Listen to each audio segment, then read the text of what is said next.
I want you to imagine for a moment that you are sitting across a table from your biggest enemy in trading. I want you to visualize them. Who do you see? Do you see a hedge fund manager in a suit? Do you see a market maker trying to hunt your stop losses? Do you see Jerome Powell raising interest rates? Do you see a high-frequency trading algorithm? If you see any of those people, you are wrong. If you want to see the single greatest threat to your financial future, the entity that has stolen more money from you than any market crash or broker fee ever could, I want you to turn off your monitor and look at your own reflection in the black screen. It's you. Specifically, it is your brain. Here is the brutal truth that the industry tries to hide from you. Your brain was not designed for trading. In fact, it was designed to be terrible at it. Your brain evolved over millions of years to keep you alive on the African savanna. It is wired to run from danger, to hoard resources when they are scarce, to follow the herd to safety, and to value immediate certainty over future probability. Those instincts kept your ancestors from getting eaten by lions. But in the financial markets, those exact same instincts are the reason you are blowing your account. Every time you cut a winner early, that is your survival instinct screaming that you need to secure the food now before it is taken away. Every time you move a stop-loss further away, that is your brain refusing to accept a small pain now, hoping to avoid it entirely, which eventually leads to a catastrophic death. The reason the average retail trader fails isn't because they don't know what a support level is. It isn't because they don't know how to read a candlestick. It is because they are bringing a biological survival machine into a mathematical probability game.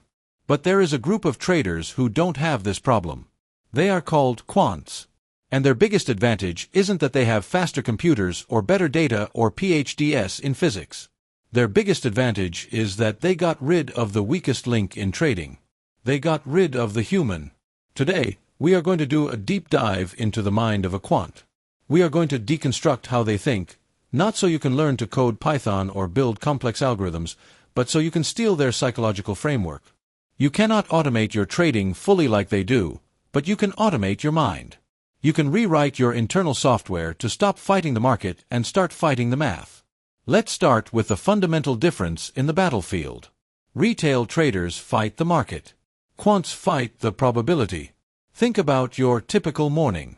You wake up, you grab your coffee, you sit down, and you start scanning. You are looking for a setup. You see price moving. You feel the adrenaline. You make a decision. Should I enter? Should I wait? Is the news good? Is the news bad? In that single hour, you are making hundreds of micro-decisions. And every single one of those decisions is a battle against your own biology. Your cortisol is spiking.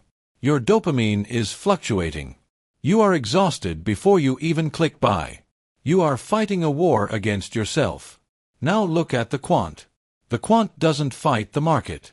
The quant fought their battle 6 months ago. They spent months looking at data, testing a theory, finding a small statistical edge, maybe just a 52% win rate. They codified it into a set of strict rules. They stress-tested it. And then they turned it on. Today, while you are sweating over whether Bitcoin is going up or down, the quant is drinking coffee and reading a book. Their system is executing. It enters when the conditions are met.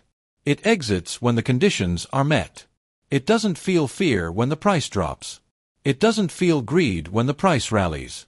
It just executes. The quant fought the battle once, when they were calm and rational. You are fighting the battle every single minute, while you are emotional and irrational. Who do you think is going to win that game in the long run? To understand how to fix this, we have to understand the enemy. We have to talk about the prediction trap. When a retail trader enters a position, deep down, they are trying to predict the future. They look at a chart and say, I think this is going up. And once they say that, once they attach their ego to a prediction, they are doomed. Because now, they need to be right. If the price goes down, it's not just a financial loss, it is an insult to their intelligence. It is a blow to their ego. So they hold on. They argue with the market. They say, no, I know I'm right, it has to come back. A quant never predicts. A quant assigns probabilities. They don't look at a trade and ask, will this work? They ask, if I take this exact setup 1,000 times, what is the expected value? Think about the difference in that mental framework. If you believe you are predicting the future, a loss is a failure. It means you were wrong. It means you are stupid. But if you are just flipping a weighted coin, a loss isn't a failure. It is just a flip. It is just data. Let's look at the math, because this is where the magic happens. Imagine I offer you a game. We are going to flip a coin. If it comes up heads, I pay you $110. If it comes up tails, you pay me $100. Now, if we flip that coin once and it comes up tails, you lose $100. A retail trader would look at that and say, "This system sucks. I lost money. I need to find a new coin." They would quit the game. But a quant looks at that game and drools. They run the math. They know that over 100 flips, 50 will be tails and 50 will be heads. They will lose $5,000 on the tails, but they will make $5,500 on the heads.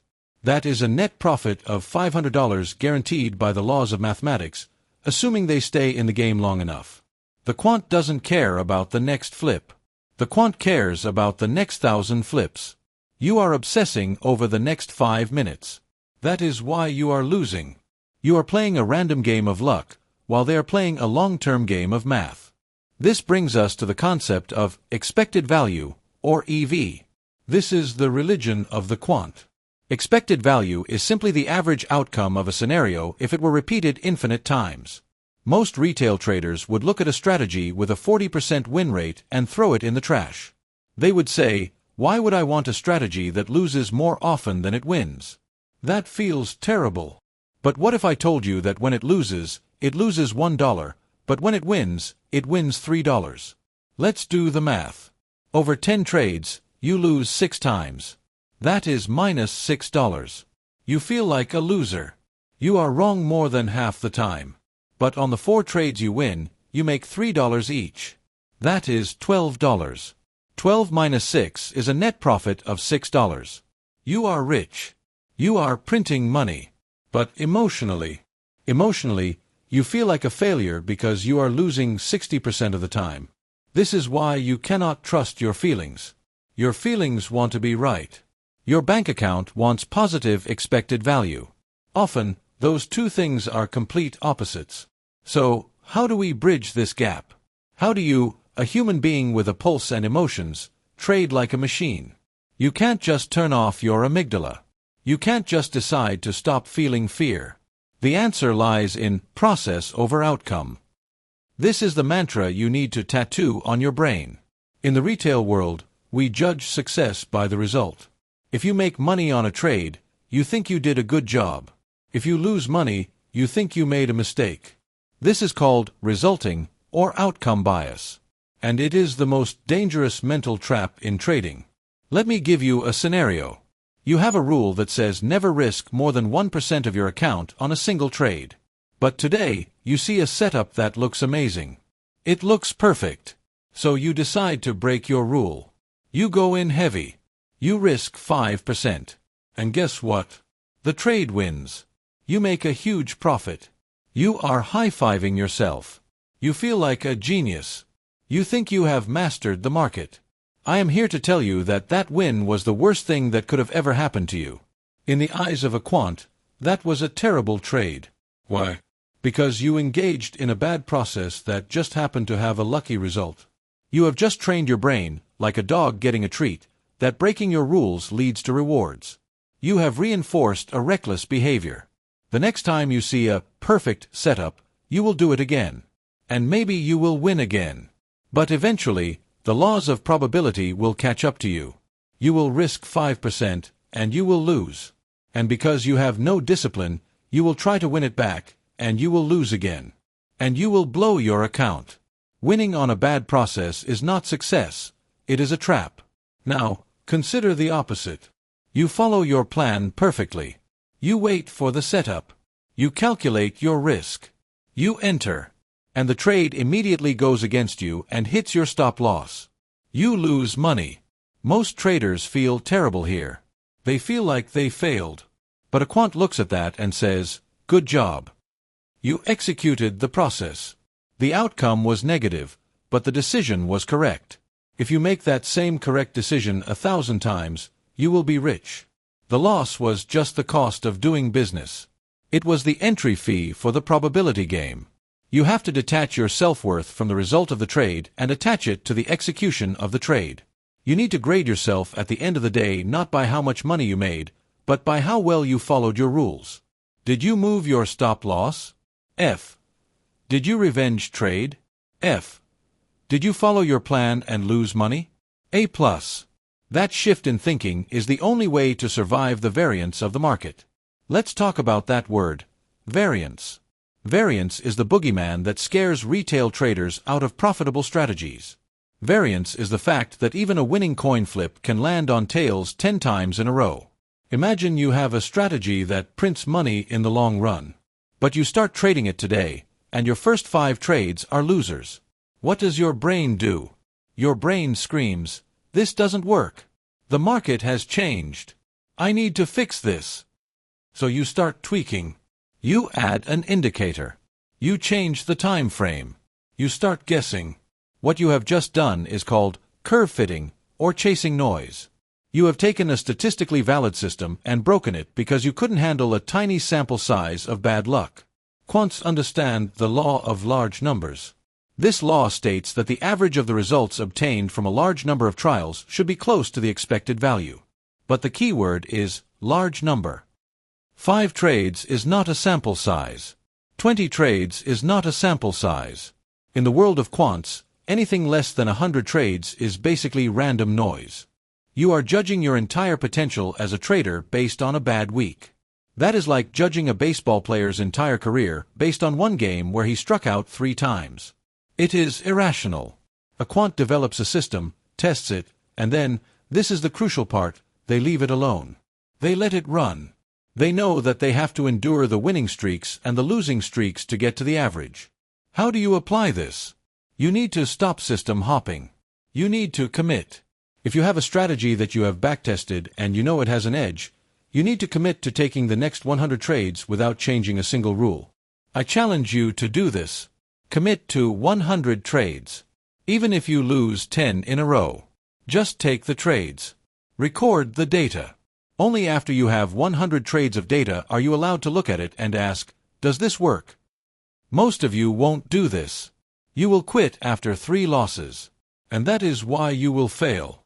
You are looking for a strategy that never loses, and because that doesn't exist, you are doomed to wander the desert forever. The quant accepts the losses as part of the path to the wins. Now, let's get practical. We talked about how quants automate their trading to remove emotions. You probably can't code a high-frequency algorithm. So how do you automate yourself? You do it by removing discretion. Discretion is just a fancy word for making decisions in the heat of the moment. And as we established, you are terrible at making decisions in the heat of the moment. When you are looking at a live chart, with money fluctuating, your IQ drops. You are under stress.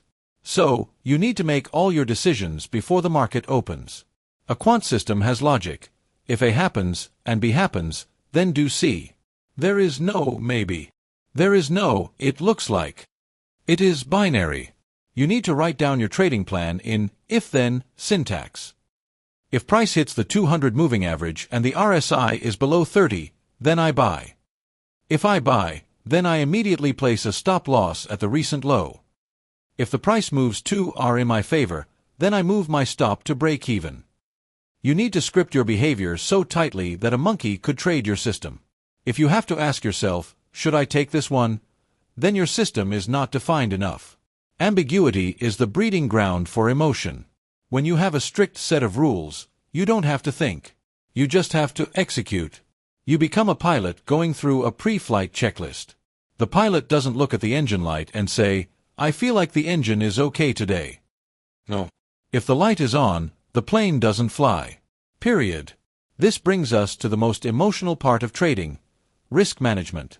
This is where the retail trader digs their own grave. They manage risk based on how they feel. They feel confident. They bet big. They feel scared. They bet small. They are down on the day. They double the size to make it back. This is insanity. This is gambling. A quant manages risk mathematically. They use something called the Kelly criterion or fixed fractional sizing. But usually, it boils down to something simple. Every trade is the same risk. If you risk 1% on trade A, you risk 1% on trade B. It doesn't matter if you love trade more. The market doesn't care what you love. By risking the same amount on every trade, you smooth out the variance. But more importantly, you protect your psychology. If you risk 10% of your account on a trade, you cannot be rational. I don't care who you are. If 10% of your net worth is dancing on a red candle, your heart rate is going to be 120. You are going to make a mistake. You are going to panic sell at the bottom. But if you risk 1%, you can watch that trade hit your stop loss and not even blink. Your pulse doesn't move. You can go make a sandwich. Detachment is the superpower. And you cannot be detached if the stakes are too high. Quants know that the goal isn't to get rich on one trade. The goal is to survive long enough for the math to work. There is a saying in the industry, there are old traders and there are bold traders, but there are no old, bold traders. You need to survive. If you lose 50% of your account, you need a 100% gain just to get back to break even. You are fighting an uphill battle. If you lose 1%, you need a 1.01% gain to get back. You are still in the game. Let's talk about the concept of the invisible war. You are fighting a war against an enemy you can't see. It's dopamine. When you win a trade, your brain releases dopamine. It feels amazing. It's the same chemical released by cocaine or winning a jackpot. You feel invincible. This leads to recency bias and overconfidence. You immediately look for the next trade because you want another hit. You loosen your rules. You take a subpar setup, and you give all the profits back. When you lose a trade, your brain releases cortisol, the stress hormone. You feel physical pain. Your brain wants to make the pain stop. How do you make the pain stop? You try to win the money back immediately. This is revenge trading. Quants don't have dopamine receptors in their algorithms. The code doesn't get high on its own supply. To fight this, you need to institute a cool-down period. This is a rule you can add to your system today. If you have a big win, you must walk away from the screen for at least an hour. You are chemically compromised. You are drunk on success. You need to sober up before you trade again. If you have 2 losses in a row, you are done for the day. Close the laptop. Go to the gym. Read a book. Your brain is in fight or flight mode. You are trying to hunt the market, but you are actually the prey. These are mechanical rules to save you from your biological flaws. I want to pivot to a concept that might sound boring, but it is the key to everything. Boredom. If you are trading for excitement, go to Las Vegas. The drinks are free, and the lights are prettier. Trading should not be exciting. Trading should be as boring as watching paint dry. Think about a factory worker on an assembly line. They pick up a part, they screw it on, they put it down. They do it again. They don't scream with joy when they screw a bolt incorrectly. They don't cry when they drop one. They just do the job. A quant system is an assembly line. It is a machine that processes data and outputs trades. If your heart is racing, you are doing it wrong. If you are waking up in the middle of the night to check your phone, you are doing it wrong. The best traders I know are the most boring people you will ever meet when they are at their desks. They are monotone. They are calm. They are almost robotic. Why? Because they have accepted that they have no control over the outcome of the next trade. This is a profound realization. You can control your entry. You can control your stop loss. You can control your position size. But once you click that button, you have zero control over what the price does. It could go up. It could go down. It could stall. Elon Musk could tweet. A war could start. You have no control. Retail traders suffer because they try to control the uncontrollable. They stare at the screen and will the candles to move. They plead with the market. This creates immense anxiety. Quants surrender control. They say, I have done my analysis. I have placed my bet. The rest is up to the universe. That surrender brings peace. And in that peace, you find the clarity to execute flawlessly. Let's discuss the idea of the pre-mortem. Most people do a post-mortem. After a trade goes bad, they look at the wreckage and ask what happened. Quants do a pre-mortem. Before they enter the trade, they accept that it could lose. They visualize the loss. They ask, if this trade hits my stop loss, will I be okay? Will I still have my house? Will I still be sane? If the answer is no, they don't take the trade. They also define exactly when they will exit.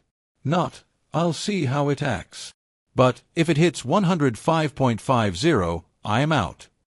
By making these decisions when you are calm, you prevent yourself from freezing when the building is on fire. Have you ever been in a trade that is tanking and you just freeze? You watch it go past your stop loss. You watch the loss get bigger and bigger. You are like a deer in headlights. That is the freeze response of the sympathetic nervous system. Your brain is overloaded. If you have a hard stop loss in the system, an automatic order that exits for you, you bypass the freeze response. You don't have to be brave. The computer is brave for you. This is why every single trade must have a hard stop loss in the broker. Not a mental stop. A real order. Because in the heat of the moment, you will lie to yourself. You will say, I'll just give it a little more room. And that little more room is how you blow up. Now, I know what you are thinking. But the market markers hunt stop losses. Maybe. Sometimes. But do you know what hunts accounts? Lack of stop losses. I would rather get stopped out and lose 1% than freeze and lose 50%. Let's zoom out and look at the life cycle of a trader. Phase 1 is the unconscious incompetent. You don't know that you don't know. You buy because a YouTuber said so. You win some, you lose some. It's gambling. Phase 2 is the conscious incompetent. You realize you suck. You start studying. You learn support and resistance, RSI, MACD, Elliott wave, ICT. You try everything. You are overwhelmed. You are still losing, but now you know why. Phase 3 is the aha moment. You find a strategy that makes sense. You start to see the edge. But Phase 4 is where everyone gets stuck. This is the psychological barrier. You have the strategy. You know what to do. But you can't do it. You keep self-sabotaging. This is where the quant mindset comes in. This is the bridge to Phase 5. Phase 5 is unconscious competence. This is where you trade like you drive a car. You don't think about the pedals. You don't think about the turn signal. You just drive. To get to Phase 5, you have to embrace the boredom. You have to embrace the math. You have to kill the ego. It takes time. It takes rewiring your brain. Your brain has neural pathways that have been reinforced for years. Every time you panic sold, you strengthened the panic pathway. Every time you revenge traded, you strengthened the revenge pathway. To change, you have to build new pathways. You have to force yourself to do the uncomfortable thing. The uncomfortable thing is to sit on your hands when you want to trade. The uncomfortable thing is to close a losing trade instantly. The uncomfortable thing is to stop trading when you are winning. Every time you do the hard thing, you lay down a new strand of neural fiber. Eventually, the hard thing becomes the easy thing. Eventually, discipline becomes your default setting. But you have to start today. You have to draw a line in the sand. Stop trying to be the hero. Stop trying to hit home runs. Stop trying to double your account in a month. Start trying to be a casino. The casino doesn't panic when you win a jackpot. They know the math. They know that if they keep the doors open long enough, they will end up with all the money. Be the casino. Let the market be the gambler. The market is going to throw randomness at you. It is going to throw volatility. It is going to throw noise. Your job is to be the house. You have the edge. You have the risk management. You have the patience. If you can do that, if you can suppress the caveman brain and elevate the statistical brain, you will win. It is not about being smarter. It is not about being faster. It is about being more disciplined. Quants have proven this. They have taken over the market not by outguessing it, but by outdisciplining it. So, here is your homework. I want you to take your strategy. I don't care what it is. It can be moving average crossovers. It can be supply and demand. It can be flipping a coin if you have good risk management. I want you to write down the rules. Explicitly. No gray areas. I want you to define your risk per trade. Keep it small. I want you to define your circuit breakers. When do you stop trading for the day? And then, I want you to trade that system for the next 20 trades. Not 100 yet. Just 20. But for those 20 trades, your goal is not to make money. Your goal is to make 0 mistakes. If you lose money on all 20 trades, but you followed your rules perfectly, you are a success. You have laid the foundation for a career. If you make money but you broke your rules, you are a failure. You are just a lucky gambler, and your luck will run out. Grade your execution, not your P&L. This is the secret. This is what the 5% know that the 95% don't. The market is always going to be there. It will be there tomorrow. It will be there 10 years from now. The question is, will your capital be there? Will your sanity be there? Protect your capital. Protect your mind. Think like a quant. Because in the end, the market is just a stream of numbers. And you cannot fight numbers with feelings. You can only fight numbers with better numbers. Stop feeling. Start calculating. And start winning.